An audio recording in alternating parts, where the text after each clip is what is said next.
عن كرة القدم تحت القيادة جلالة الملك نصره الله حول الإنجازات التي حققها المغرب والتنظيم الرائع الذي أبهر العالم في تنظيم كأس إفريقيا بمواصفات عالمية.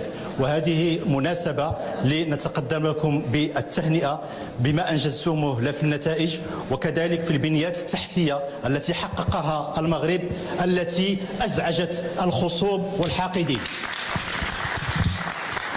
عودة إلى الموضوع، نسائلكم السيد الوزير حول تنفيذ ميزانية 2025. شكرا. سيد الرئيس، سيد الوزير المحترم، دورنا نهنئكم كثيرا على الإشعاع اللي أعطته تنظيم كأس إفريقيا على الصعيد العالمي. وبهذه المناسبة نبغي نهنئو جلالة الملك ونهنئكم كرئيس الجامعة الملكية لكرة القدم على هذا الإشعاع. وكما كيقولوا المغاربة خيرها في غيرها، ما جبناش الكاس هذه المرة ولكن جبنا التراكم ديال بلادنا وغادي نكونوا في الموعد إن شاء الله في كأس العالم. سؤالنا في الموضوع السيد الوزير عن العدالة وتكافؤ الفرص في تنفيذ ميزانية 2025. نسائلكم. تفضلوا سيد الرئيس.